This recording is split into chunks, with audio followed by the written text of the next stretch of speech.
യേശുക്രിസ്തുവിൻ്റെ പരിശുദ്ധമായ നാമം മഹത്വപ്പെടുമാറാകട്ടെ. വിശുദ്ധ മത്തായിയുടെ സുവിശേഷം 3-ാം അധ്യായം 1-2 വാക്യം വായിക്കാം. തുടർന്ന് 5-ാമത്തെ വാക്യവും വായിക്കാം.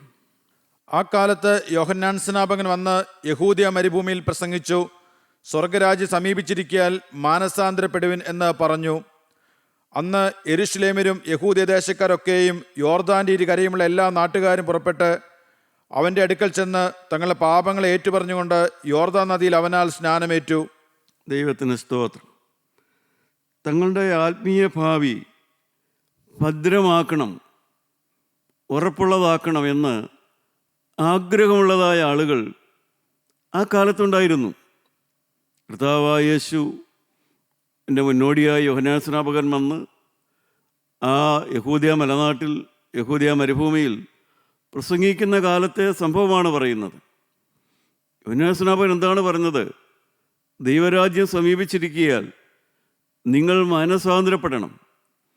ആ നിർമ്മലമായ ശക്തിയേറിയ ദൂതാണ് ജനത്തോട് വിളിച്ചു പറഞ്ഞത്. മുഖം നോക്കാതെ ദൈവത്തിൻ്റെ പ്രവാചകൻ വിളിച്ചു പറഞ്ഞു.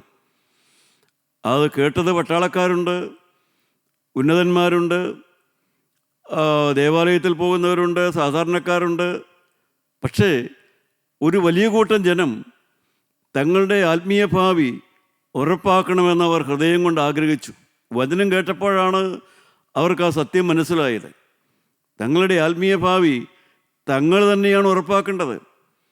തങ്ങളുടെ ആത്മീയ ഭാവി വേറെ ആരും ഞങ്ങൾക്ക് തരുന്നതല്ല. ദൈവരാജ്യം ആരെങ്കിലും ഞങ്ങൾക്ക് കൊണ്ടുവന്ന് തരികയില്ല. ഇളകാത്ത രാജ്യം ഒരു സഭ തരികയില്ല. ഇളകാത്ത രാജ്യം അന്ന് അവരുടെ പള്ളിയുണ്ട്, പള്ളി തരികയില്ല.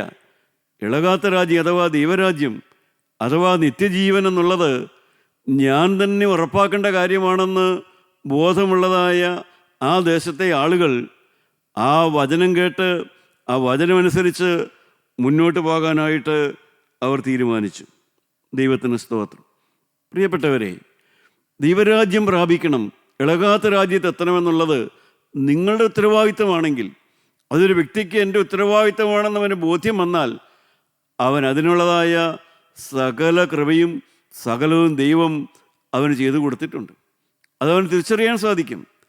അതിനെന്താണ്, എങ്ങനെയാണ് ഒരുങ്ങേണ്ടതെന്നും എന്താണ് ചെയ്യേണ്ടതെന്നും ആരെയാണ് വിശ്വസിക്കേണ്ടതെന്നും എന്ത് മുഖാന്തരത്തിലൂടെയാണ് അവന് ദൈവരാജ്യത്തിൽ എത്താൻ കഴിയുക എന്നും എല്ലാം അറിയിച്ചുകൊണ്ടുള്ളതായ ദൈവരാജ്യത്തിൻ്റെ സന്ദേശമാണ് വിശുദ്ധ വേദപുസ്തകം എന്ന് പറയുന്നത് തന്നെ. ഈ ബൈബിൾ ജീവിതത്തിൽ അപ്ലൈ ചെയ്ത മനുഷ്യരുണ്ട്. എന്നുവെച്ചാൽ നിസ്സാരമായി പഞ്ചസാര വെള്ളത്തിൽ കലക്കി, അത് വെള്ളത്തിൽ അപ്ലൈ ചെയ്ത് വെള്ളത്തിൽ കലങ്ങി, അത് കുടിച്ചു, മധുരമുള്ളതാണ്, അത്രയും മനസ്സിലാക്കിയാൽ മതി അതിനെക്കുറിച്ച്. അതുപോലെ തന്നെ ദൈവത്തിൻ്റെ വചനം ജീവിതത്തിൽ അപ്ലൈ ചെയ്തവരുണ്ട്. യെശയ്യാ പ്രവാചകൻ ദൈവത്തിൻ്റെ വചനം ജീവിതത്തിൽ അപ്ലൈ ചെയ്തു. പ്രവാചകന് മനസ്സിലായി, ഞാൻ നശിച്ചു, ഞാൻ നശിച്ചു, ഞാൻ ശുദ്ധിയില്ലാത്ത അധരങ്ങളുള്ള മനുഷ്യനെന്ന് പ്രവാചകൻ പറഞ്ഞു. ദൈവത്തിന് മനസ്സിലായി, തൻ്റെ ഇന്നത്തെ ആത്മീയ അവസ്ഥയെക്കുറിച്ചാണ് പ്രവാചകൻ പറഞ്ഞത്. തൻ്റെ അന്നത്തെ ആത്മീയ അവസ്ഥ താൻ ഇളകാത്ത രാജ്യം അഥവാ ദൈവരാജ്യം പ്രാപിക്കാൻ യോഗ്യനല്ല എന്ന് അദ്ദേഹത്തിന് മനസ്സിലായി. അദ്ദേഹം തുടർന്ന് അവിടെ തിരുത്തുകൾ വരുത്തുന്നുണ്ട്. അപ്പോസ്തലനായ വിശുദ്ധ പൗലോസ് റോമാലേഖനം 7-ാം അധ്യായത്തിൽ പറയുന്നുണ്ട്, അയ്യോ ഞാൻ അരിഷ്ട മനുഷ്യൻ, ആഗ്രഹിക്കുന്ന നന്മയല്ല ആഗ്രഹിക്കാത്ത തിന്മ ചെയ്തു പോകുന്നു എന്ന്. എൻ്റെ പ്രിയപ്പെട്ടവരെ, അഥവാ വചനം ജീവിതത്തിൽ അപ്ലൈ ചെയ്തു. അപ്പോൾ അദ്ദേഹത്തിന് മനസ്സിലായി, താൻ ശരിയായ ലക്ഷ്യത്തോടെയല്ല പോണത്, വിശുദ്ധിയുടെ മാർഗത്തിലല്ല പോണത്, ഹൃദയശുദ്ധിയോടെയല്ല പോകുന്നത്, ഇനിയും ശുദ്ധീകരണം പ്രാപിക്കാനുണ്ട് എന്ന് അപ്പോസ്തലന് കാര്യങ്ങൾ മനസ്സിലായി തീർന്നു. ദൈവത്തിന് സ്തോത്രം. എൻ്റെ പ്രിയപ്പെട്ടവരെ, നാം മരണത്തിലേക്കാണ് പോണത്. ആ കാര്യത്തിനെക്കുറിച്ച് ആർക്കും സംശയമില്ല. ഉന്നതനായാലും കൊള്ളാം, സാധാരണക്കാരായാലും കൊള്ളാം, നാം എല്ലാം മുന്നോട്ട് പോകുന്നത് മരണത്തിലേക്കാണ്. ഇയ്യോബിൻ്റെ പുസ്തകം 5-ാം അധ്യായത്തിൻ്റെ 26-ാമത്തെ വാക്യം വായിക്കാം. ഇയ്യോബ് 5:26 വായിക്കാം. അവിടെ എന്താണ് ഇയ്യോബിനോട് സ്നേഹിതന്മാർ പറഞ്ഞു കൊടുക്കുന്ന വാക്ക് നമുക്കൊന്ന് കേൾക്കാം.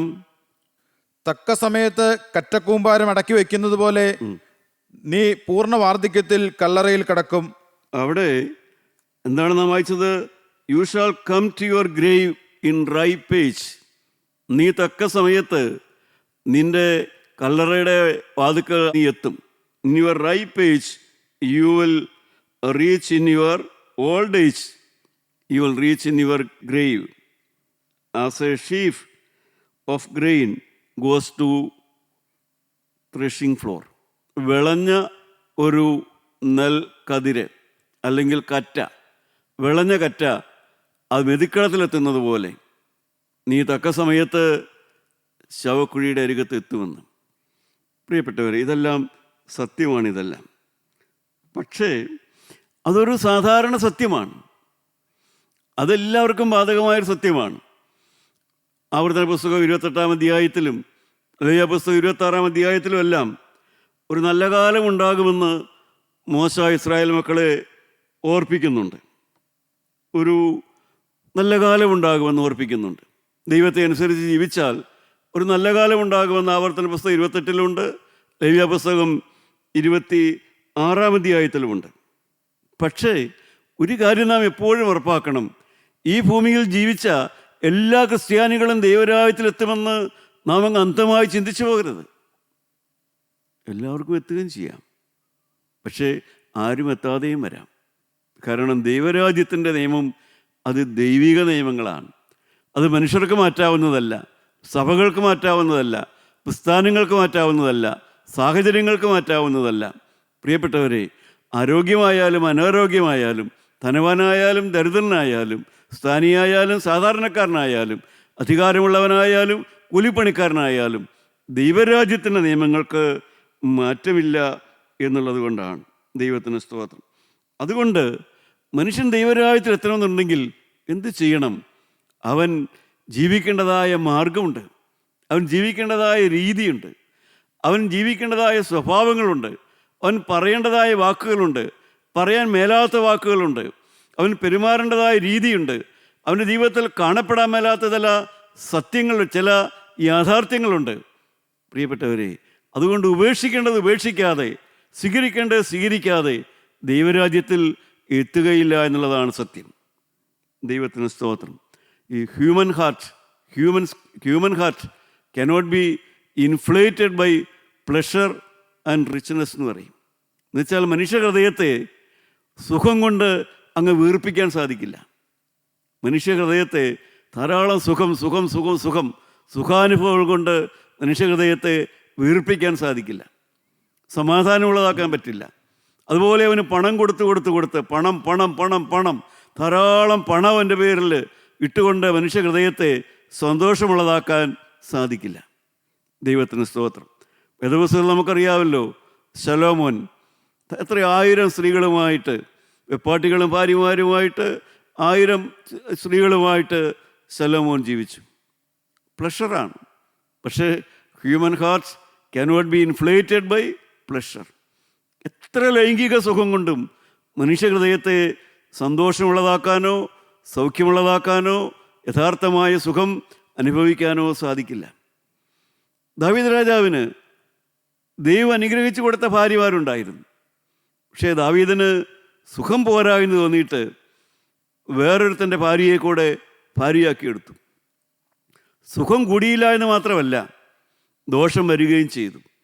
പ്രിയപ്പെട്ടവരെ, സ്വന്തം ഭാര്യയോടുകൂടെ, സ്നേഹിക്കുന്ന ഭാര്യയോടുകൂടെ, ദൈവം തന്ന ഭാര്യയോടുകൂടെ, ഭർത്താവിനോടുകൂടെ സന്തോഷമുള്ളൊരു കുടുംബജീവിതം അനുഭവിക്കുന്നതിനേക്കാൾ കൂടുതലുള്ള സന്തോഷമൊന്നും, എത്ര അവിഹിത ബന്ധം, എത്ര അവിഹിതമായ വേഴ്ച, ഏതെല്ലാം സാഹചര്യങ്ങളിലുള്ളതായ അവിഹിതമായ കാര്യങ്ങൾ കൊണ്ടോ മനുഷ്യ ഹൃദയത്തിന് അനുഭവിക്കാൻ കഴിയില്ല, അനുഭവിക്കാൻ കിട്ടില്ല. അതുകൊണ്ടൊന്നും കിട്ടുന്നതല്ല മനുഷ്യ ഹൃദയത്തിൻ്റെ സന്തോഷം, സുഖമെന്ന് പറയുന്നത്. അത് ദൈവം തരുന്നതാണ്. അത് ദൈവത്തിൻ്റെ ഇഷ്ടപ്രകാരം ജീവിക്കുമ്പോഴേ കിട്ടുകയുള്ളൂ. ഇളകാത്ത രാജ്യം, ദൈവരാജ്യം പ്രാപിക്കണമെങ്കിൽ ആ മനുഷ്യൻ്റെ ഹൃദയത്തിൽ ഉണ്ടാകേണ്ടതായ 1-2 ബോധ്യങ്ങളുണ്ട്. എഫേസ്യ ലേഖനം 1-ാം അധ്യായത്തിൻ്റെ 4-ാമത്തെ വാക്യം വായിക്കാം. എഫേസ്യർക്ക് എഴുതിയ ലേഖനം 1-ാം അധ്യായം 4-ാമത്തെ വാക്യം. എന്താണ് ദൈവരാജ്യ ലക്ഷ്യമാക്കി ജീവിക്കുന്ന ഒരു വ്യക്തിയുടെ ഹൃദയത്തിൽ ഉണ്ടാകേണ്ട നിർണയം എന്താണ്? നാം തൻ്റെ സന്നിധിയിൽ വിശുദ്ധരും നിഷ്കളങ്കരുമാകേണ്ടതിന് അവൻ ലോകസ്ഥാപനത്തിനു മുമ്പേ നമ്മെ അവനിൽ തിരഞ്ഞെടുക്കുകയും. ദൈവത്തിന് സ്തോത്രം. ഞാൻ ദൈവത്തിൻ്റെ സന്നിധിയിൽ വിശുദ്ധനും നിഷ്കളങ്കനുമാകേണ്ടതിന് ദൈവം ലോകസ്ഥാപനത്തിന് മുമ്പേ എന്നെ തിരഞ്ഞെടുത്തിരിക്കുന്നു. ദൈവത്തിന് സ്തോത്രം. എന്താണ് ഇതിൻ്റെ അർത്ഥം? ജീവനുള്ള ദൈവം ലോകസ്ഥാപനത്തിന് മുമ്പ് യെരമ്യാ പ്രവാചകനോട് ദൈവം പറയും, 1-ാം അധ്യായത്തിന് 5-ാം വാക്യത്തിൽ പറയും, നീ അമ്മയുടെ ഹൃദയത്തിൽ ഉരുവാകുന്നതിന് മുമ്പേ ഞാൻ അറിഞ്ഞു കഴിഞ്ഞു. പ്രിയപ്പെട്ടവരെ, അതാണ് വലിയ സത്യം. നമ്മൾ ഈ ഭൂമിയിൽ ജനിക്കുന്നതിനേക്കാൾ 2000 കൊല്ലം മുമ്പ് ദൈവം സ്വർഗത്തിൽ നമുക്ക് പോകാനുള്ളതായ വഴിയും വാതിലും എല്ലാം ദൈവം ഒരുക്കി കഴിഞ്ഞു. നാം ജനിക്കുന്നതിന് 2000 കൊല്ലം മുമ്പ് കാൽവരിയിൽ യേശു ക്രിസ്തുവിൻ്റെ ആ ബലി മുഖാന്തരം നമുക്ക് സ്വർഗത്തിലെത്താനുള്ളതായ വാതിലുണ്ടായി. അവൻ്റെ കാൽവരി രക്തം മുഖാന്തരം നമുക്കുള്ളതായ പാപമോചനത്തിനുള്ളതായ മുഖാന്തരമുണ്ടായി അവിടെ. ഇതെല്ലാം നാം ജനിക്കുന്നതിന് 2000 കൊല്ലം മുമ്പ് ദൈവം ചെയ്തു കഴിഞ്ഞ കാര്യമാണ്. ഇവിടെ യെരമ്യാവിനെ ഭൂമിയിൽ അവൻ ഉരുവാകുന്നതിന് മുമ്പേ ദൈവത്തിൻ്റെ പ്രവാചകനാകാനായിട്ട് ദൈവം അവനെ വിളിച്ചു കഴിഞ്ഞു. ഇവിടെ ലോകസ്ഥാപനത്തിന് മുമ്പേ വിശുദ്ധരും നിഷ്കളങ്കരുമാകേണ്ടതിന് ദൈവം നമ്മളെ വിളിച്ചു ക്രിസ്തു മുഖാന്തരം എന്നാണ് പറയുന്നത്. എന്നുവെച്ചാൽ കർത്താവായ യേശു ക്രിസ്തുവിൻ്റെ രക്തം മുഖാന്തരമുള്ളതായ ഒരു കഴികൾ പ്രാപിച്ച് നമ്മുടെ ഹൃദയവും നമ്മുടെ മനസ്സും നമ്മുടെ സമാധാനവും ക്രിസ്തുവിൽ കണ്ടെത്തിക്കൊണ്ട് ജീവിക്കാനായിട്ട് ദൈവം നമ്മളെ മുന്നമേ വിളിച്ചു. ഈ സത്യമാണ് മനസ്സിലാക്കേണ്ടത്. ഈ സത്യമാണ് നാം ഉൾക്കൊണ്ടുള്ളത്. പ്രിയപ്പെട്ടവരെ, നമുക്കറിയാം, നമ്മളെ ഭരിക്കുന്ന സർക്കാരുകളുണ്ട്. നമ്മുടെ ഭരിക്കുന്ന സർക്കാരിന് ധാരാളം പദ്ധതികളുണ്ട്, ധാരാളം പ്രോജക്ട്സ് ഉണ്ട്. എല്ലാ മനുഷ്യർക്ക് വേണ്ടിയുള്ള പ്രോജക്റ്റുകളാണ്. നാം ചേർന്ന് നിൽക്കുന്ന സഭകളുണ്ട്. സഭകൾക്ക് സഭകളുടേതായ പല പ്രോജക്റ്റുകളുമുണ്ട്. അതിനോട് ചേർന്ന് നിൽക്കുന്നവർക്ക് വേണ്ടി, സമൂഹത്തിന് വേണ്ടി പല പ്രോജക്റ്റുകളുണ്ട്. പക്ഷേ നിത്യനായ ദൈവത്തിന് ഒരേ ഒരു പ്രോജക്റ്റേ ഉള്ളൂ. നിത്യനായ ദൈവത്തിന് ഒരേ ഒരു പദ്ധതി മാത്രമേ ഉള്ളൂ.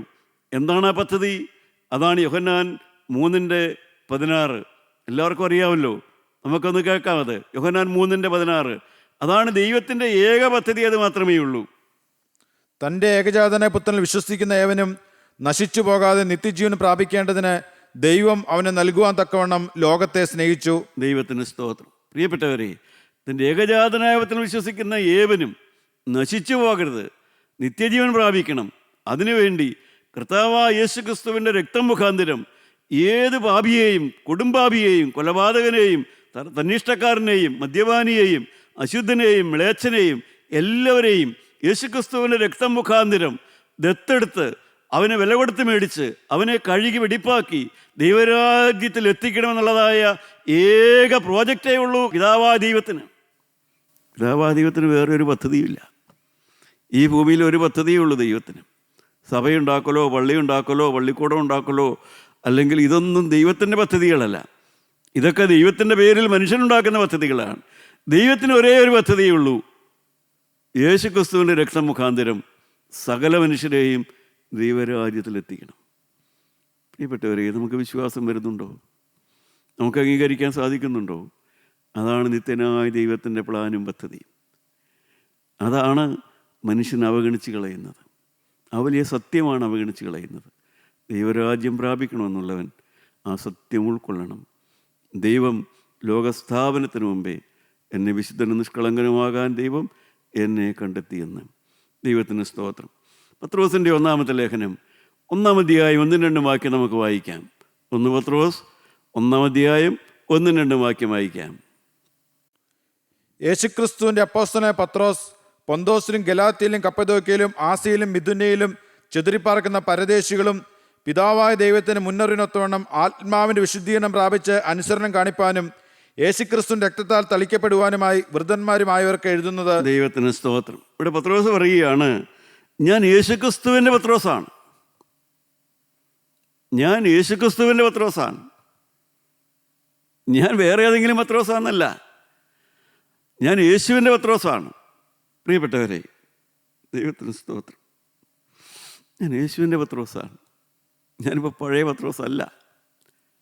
പണ്ട് കർത്താവിൻ്റെ കൂടെ നടന്ന കാലത്ത് ഒരു പഴയ പത്രോസായിരുന്നു. പരിശുദ്ധാത്മാവിനെ പ്രാപിച്ച് ഇപ്പോൾ ഞാൻ യേശുവിൻ്റെ പത്രോസാണ്. ഇപ്പോൾ ഞാൻ കർത്താവിൻ്റെ പത്രോസാണ്. ദൈവമക്കളെ, നിങ്ങളുടെ ജീവിതത്തിൽ അങ്ങനെ നിങ്ങൾക്ക് സ്വന്തമായ ഒരു സാക്ഷ്യമുണ്ടോ? ഈ പ്രസംഗിക്കുന്ന എനിക്ക് എന്നെക്കുറിച്ച് തന്നെ, എൻ്റെ പേര് ജോർജ് എന്ന, ഞാൻ യേശുക്രിസ്തുവിൻ്റെ ജോർജാണോ? പ്രിയപ്പെട്ടവരെ, നീ യേശുവിൻ്റെ മത്തായിയാണോ? നീ യേശുവിൻ്റെ മറിയമാണോ? നീ യേശുവിൻ്റെ സാറായാണോ? യേശുവിൻ്റെ പത്രോസാണ് ഞാൻ. ദൈവമക്കളെ, ആ ബോധ്യമാണ് പത്രോസിനെ വീഴാത്തവനായി നിർത്തിയത്. വീഴുന്ന പത്രോസിനെ വീഴാത്ത പത്രോസാക്കിയത് ഞാൻ യേശുവിൻ്റെ വകയാണെന്നുള്ള ബോധ്യമാണ്. ഞാൻ ഇളകാത്ത രാജ്യത്തിന് വേണ്ടി തിരഞ്ഞെടുക്കപ്പെട്ടവനാണ്. ഞാൻ ഇനി വീഴേണ്ടവനല്ല. എന്നെ വീഴാതെ വണ്ണം നിർത്തുവാൻ ശക്തനായവൻ്റെ കരത്തിലാണ് ഞാനിന്ന്. ആ ഉറപ്പായ സാന്നിധ്യം. പ്രിയ ദൈവത്തിലെ, നീ കലങ്ങണ്ട. നീ ഇന്ന് ആശുപത്രിയിൽ കിടക്കുകയായിരിക്കും. പക്ഷേ നീ യേശുവിൻ്റെ ഒരു രോഗി. നീ യേശുവിൻ്റെ മകളാണ്. ഞാൻ യേശുവിൻ്റെ മകനാണ്. ഞാൻ യേശുവിൻ്റെ വകയാണ്. ആ ബോധ്യത്തോടു കൂടെ ഏത് ഓപ്പറേഷൻ തിയേറ്ററിലേക്കും പോകാം, ഏത് വാർഡിലേക്കും പോകാം, ഏത് പ്രതിസന്ധിയിലേക്കും പോകാം, ഏത് ഇൻ്റർവ്യൂവിനും പോകാം, ഏത് പരീക്ഷ എഴുതാനും പോകാം, ഏത് പ്രതികൂല സാഹചര്യത്തിലേക്കും ദൈവമക്കളെ പോകാം. ഞാൻ യേശുവിൻ്റേതാണ്. ഞാൻ യേശുവിൻ്റെ പത്രോസാണ്. ദൈവത്തിന് സ്തോത്രം. ദൈവനാമത്തെപ്പെടുമാറാകട്ടെ. ഞാൻ ഇളകാത്ത രാജ്യമല്ല, ഞാൻ ആത്മാവിൻ്റെ ശുദ്ധീകരണം പ്രാപിച്ച് ഒരു നിഷ്കളങ്കനും വിശുദ്ധനും നിഷ്കളങ്കനുമാകണം. പൗലോസ് അപ്പോസ്തലൻ പറയും, നിഷ്കളങ്കനാകുക. എന്താണ് പ്രിയപ്പെട്ടവരെ നിഷ്കളങ്കനാകുക എന്ന് പറഞ്ഞാൽ? ഒരു നിഷ്കളങ്ക ഹൃദയം എന്ന് പറഞ്ഞാൽ എന്താ എൻ്റെ അർത്ഥം? ഞാൻ മനസ്സിലാക്കുന്നത്, നിഷ്കളങ്ക ഹൃദയം എന്ന് പറഞ്ഞാൽ പല തിന്മകളും, അവിഹിത വീഴ്ചകൾ, പണത്തിൻ്റെ കാര്യത്തിൽ ധനം, വഞ്ചന, അസൂയ അല്ലെങ്കിൽ പ്രതികാരം, ഇതൊക്കെ പ്രവൃത്തിപഥത്തിൽ വരുന്നതിന് മുമ്പ് നമ്മുടെ ഹൃദയത്തിൽ വന്ന് കാണും. പ്രവൃത്തിയിൽ വരുന്നത് പിന്നീടായിരിക്കും, ചെയ്യുന്നത് പിന്നീടായിരിക്കും. പക്ഷേ ചെയ്യണമെന്നുള്ള ആഗ്രഹം ചെയ്യുന്നതിന് മുമ്പേ വരും. അത് ചെയ്താലുള്ള സുഖത്തെക്കുറിച്ചെല്ലാം അതിന് മുമ്പേ ചിന്തിക്കും മനുഷ്യൻ. അങ്ങനെ പണമുണ്ടായാൽ, അങ്ങനെ ഒരു ബന്ധമുണ്ടായാൽ, അങ്ങനെ ഒരു കാര്യം സാധിച്ചാൽ, അതുവഴി എനിക്കത് കിട്ടും ഇത് കിട്ടുമെന്നെല്ലാം മനുഷ്യൻ മുന്നമേ ഭാവനയിൽ വരും. അവൻ്റെ ഹൃദയം അതെല്ലാം ചിന്തിക്കുകയും അവൻ്റെ ഹൃദയത്തിൽ അവനത് ആസ്വദിക്കുകയും ചെയ്യും. പ്രവൃത്തിയിൽ വരികയില്ല. അപ്പോൾ ഈ ഹൃദയം കൊണ്ട് മോഹത്തോടെ ചിന്തിച്ചതായ കാര്യങ്ങൾ അത് മനുഷ്യൻ്റെ പാപബോധമായിട്ട് വരികയില്ല. അത് മനുഷ്യന് തെറ്റായിട്ട് തോന്നുകയില്ല. കാരണം ഒരു ദോഷം ചെയ്തില്ലല്ലോ, ആർക്കും ഒരു കുഴപ്പവും ചെയ്തില്ലല്ലോ. അതുകൊണ്ട് അത് ഏറ്റുപറയേണ്ടതായൊരു പാപമായിട്ടോ, ജീവനുള്ള ദൈവം കണ്ടതായൊരു പാപമായിട്ടോ, ദൈവം കണക്കിടുന്നൊരു പാപമായിട്ടോ മനുഷ്യന് തോന്നുകയില്ല. മനുഷ്യൻ സ്വാഭാവികമായി ചിന്തിക്കില്ല. അതാണ് ആത്മാവിൻ്റെ നിഷ്കളങ്ക മനസ്സെന്ന് പറയുന്നതാണ്. അവിടെ നിഷ്കളങ്കത്വമില്ല. ശരീരത്തിന് നിഷ്കളങ്കത്വമുണ്ട്, കാരണം ശരീരം കൊണ്ട് ചെയ്തിട്ടില്ല. പക്ഷേ ആത്മാവിന് അഥവാ മനസ്സിന് നിഷ്കളങ്കത്വമില്ല. മനസ്സ് അശുദ്ധിയിൽ വീണിട്ടുണ്ട്. മനസ്സ് കാപട്യം ചിന്തിച്ചിട്ടുണ്ട്. മനസ്സുകൊണ്ട് നിഷ്കളങ്കനല്ല. എൻ്റെ പ്രിയപ്പെട്ടവരെ, അങ്ങനെ ഒരു നിഷ്കളങ്ക ഹൃദയം നമുക്ക് കിട്ടണം. ദൈവത്തിൻ്റെ കണ്ണിൽ ഞാൻ നീതിമാനല്ല, കാരണം എൻ്റെ ഹൃദയത്തിൽ അതെല്ലാം വന്നിട്ടുണ്ട്. ഇത് മനസ്സിലാക്കുന്നവനാണ് യഥാർത്ഥമായി ദൈവരാജ്യം ലക്ഷ്യമാക്കി ജീവിക്കുന്ന ഒരു നിർണയമുള്ള വ്യക്തി എന്ന് പറയുന്നത്. ദൈവത്തിന് സ്തോത്രം. നിർണയമുള്ള വ്യക്തി. എനിക്കൊരു വിശുദ്ധനാകണം, നിഷ്കളങ്കനാകണം, ആത്മാവിൻ്റെ മുന്നറിവിനൊത്തവണ്ണം. എൻ്റെ ശരീരത്തിന് നിഷ്കളങ്കത്വം അറിയാം, പക്ഷേ എൻ്റെ മനസ്സ് നിഷ്കളങ്കമല്ല. തിരിച്ചറിഞ്ഞേറ്റു പറയുക. പ്രിയപ്പെട്ടവരെ, ജീവനുള്ള ദൈവം, ദൈവത്തിൻ്റെ മുന്നറിവിനൊത്തവണ്ണം. എന്താണ് ദൈവത്തിൻ്റെ മുന്നറിവ്? എന്നെ വിചാരിക്കും ദൈവത്തിൻ്റെ മുന്നറിവ് എൻ്റെ ജോലി, എൻ്റെ കുടുംബം, ഞാൻ താമസിക്കുന്ന ഇടം, ഇതെല്ലാം ദൈവത്തിൻ്റെ മുന്നറിവാണെന്ന് വിശ്വാസികൾക്ക് ചിന്തിക്കാനും ധ്യാനിക്കുവാനും എല്ലാം ജീവിതാനുഭവം കൊണ്ട് അവർക്കത് പറയാൻ സാധിക്കുമായിരിക്കും. പക്ഷേ അതിലെല്ലാം മാനുഷിക അംശമുണ്ട്. അത് ദൈവം തന്നതാണ്. ഭാര്യ ദൈവം തന്നതാണ്, കുടുംബം ദൈവം തന്നതാണ്, താമസിക്കുന്ന വീട് ദൈവം തന്നതാണ്, ജോലി ദൈവം തന്നതാണ്, മക്കളെ ദൈവം തന്നതാണ്. പക്ഷേ അതെല്ലാം ദൈവം തന്നതാണെന്ന് പറയുമ്പോഴും അതിനകത്തെല്ലാം ഒരു മാനുഷിക അംശമുണ്ട്, എൻ്റേതായ ഒരു പാർട്ടുണ്ട്. എന്നാൽ എൻ്റെ ആത്മാവിൻ്റെ രക്ഷയെക്കുറിച്ച് അത് ദൈവത്തിൻ്റെ മുന്നറിവിനൊത്തവണ്ണം മാത്രമാണ്. ഞാൻ എൻ്റെ ആത്മാവ് രക്ഷപ്പെട്ടത് എങ്ങനെ, ഞാൻ ഇളകാത്ത രാജ്യം പ്രാപിക്കുന്നത് എങ്ങനെ, ഞാൻ ദൈവരാജ്യത്തിലെത്തുന്നത് എങ്ങനെ, അതിനകത്ത് എൻ്റെ യാതൊരു പ്ലാനുമില്ല, എൻ്റെ യാതൊരു പദ്ധതിയുമില്ല, എൻ്റെ യാതൊരു പാർട്ടുമില്ല. അത് ദൈവത്തിൻ്റെ മുന്നറിവിനൊത്തവണ്ണം ക്രിസ്തുവിൻ്റെ രക്തത്താൽ തളിക്കപ്പെട്ടിട്ടാണ് എന്നെ ദൈവം ദൈവരാജ്യത്തിലെത്തിക്കുന്നത്. അത് ദൈവത്തിൻ്റെ മുന്നറിവാണ്. അത് ദൈവത്തിൻ്റെ മാത്രം പരിപാടിയാണ് എൻ്റെ ആത്മാവിൻ്റെ രക്ഷ. ഞാൻ ആത്മാവിൽ രക്ഷിക്കപ്പെട്ടു. ഞാൻ വീണ്ടും ജന്മം പ്രാപിച്ചു. ഞാൻ ക്രിസ്തുവിൻ്റെ രക്തത്താൽ മുദ്രയിടപ്പെട്ടു. അതെല്ലാം ദൈവത്തിൻ്റെ പ്ലാനും പദ്ധതിയുമാണ്. എൻ്റെ പ്രിയപ്പെട്ടവരെ, അത് മാറിപ്പോകുന്നതല്ല.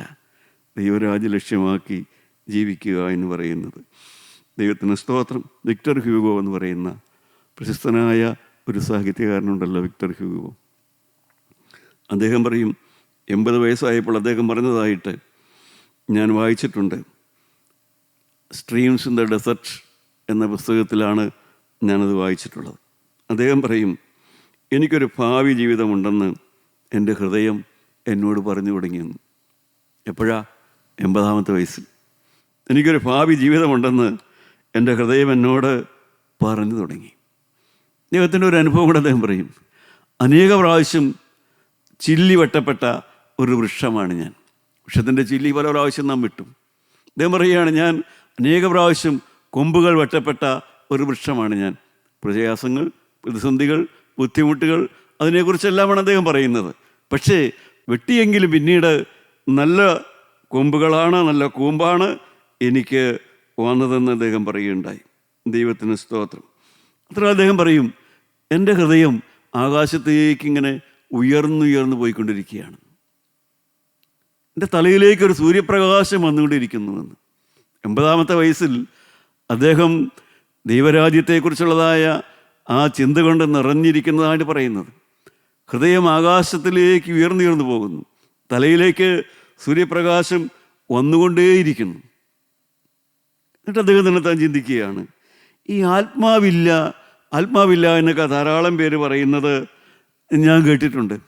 അദ്ദേഹം പറയുകയാണ്, ഈ ആത്മാവൊന്നും ഇല്ലെങ്കിൽ ശരീരം ഇത്രയും വാർദ്ധക്യം പ്രാപിച്ചു, ശരീരത്തിന് യാതൊരു കഴിവില്ലാത്ത എൻ്റെ ഈ ഹൃദയത്തിൽ എന്തുകൊണ്ടാണ് ഇത്ര സന്തോഷം വരുന്നത്? ആത്മാവില്ലെങ്കിൽ പിന്നെ എന്തുകൊണ്ടാണ് ഇത്ര സന്തോഷം എൻ്റെ ഹൃദയത്തിൽ? എന്തിലാണ് സന്തോഷിക്കാനുള്ളത്? ശരീരം ചുക്കിച്ചുളിഞ്ഞു, ക്ഷീണിച്ചു, നടക്കാനുള്ള പ്രാപ്തിയെല്ലാം കുറഞ്ഞു, ഭക്ഷണത്തിൻ്റെ രുചിയെല്ലാം പോയി. ഇങ്ങനെ മാനുഷികമായ സർഗശക്തിയും ക്ഷയിച്ചു, എല്ലാം കുറഞ്ഞു പോയപ്പോഴും എൻ്റെ ഹൃദയത്തിൽ വലിയ സന്തോഷം. ആ സന്തോഷം എന്തുകൊണ്ടുണ്ടാകുന്നതാണ്? അത് എന്തിൻ്റെ സന്തോഷമാണ്? അത് സന്തോഷത്തിൻ്റെ കാരണം എന്താ? അദ്ദേഹം കൊണ്ട് പിടിച്ചു. ആ സന്തോഷത്തിൻ്റെ കാരണം എൻ്റെ ആത്മാവ് ദൈവത്തോട് സഹിത്യത്തിലാണ്. എൻ്റെ ആത്മാവ് ദൈവത്തോട് ഹൃദയം കൊണ്ട് ചേർന്ന് വരുന്നു. അതുകൊണ്ടാണ് ആ സന്തോഷമെന്ന് അദ്ദേഹം പറയുകയുണ്ടായി. ദൈവത്തിന് സ്തോത്രം. മാത്രമല്ല, എൻ്റെ ഹൃദയത്തിൽ ഞാൻ മനോഹരമായ ഗാനങ്ങൾ കേൾക്കുന്നു. വൈണികന്മാർ വീണമിട്ടുന്ന പോലെയുള്ള മനോഹരമായ ഗാനങ്ങൾ ഞാൻ കേൾക്കുന്നു എന്ന് അദ്ദേഹം പറയുകയുണ്ടായി. എൻ്റെ പ്രിയപ്പെട്ടവരെ, ദൈവത്തിന് സ്തോത്രം. ദൈവമക്കളെ, ഒരിളകാത്ത രാജ്യമുണ്ട്. ശരീരം ക്ഷീണിക്കുമ്പോൾ, മനസ്സ് ക്ഷയിക്കുമ്പോൾ, നമുക്കറിയാം, പടിഞ്ഞാറ് ചക്രവാളത്തിലേക്ക് നോക്കിയിരുന്നാൽ സൂര്യൻ അസ്തമിച്ചു കഴിഞ്ഞാലും ആ സൂര്യൻ്റെ കിരണങ്ങളാൽ ആ ചക്രവാളം ചുമന്നിട്ട് അതിൻ്റെ പ്രകാശം കൊണ്ട് ഭൂമി മുഴുവനും പ്രകാശിക്കുന്ന കാണാം. സൂര്യനില്ല, എന്നാൽ ആ സൂര്യൻ മറഞ്ഞ ചക്രവാളത്തിൻ്റെ ആ പ്രകാശത്താൽ നിറഞ്ഞിരിക്കുന്നത് പോലെ നമ്മുടെ വാർദ്ധക്യത്തിലും ആ വലിയ സന്തോഷം, ആ വലിയ സ്വസ്ഥത.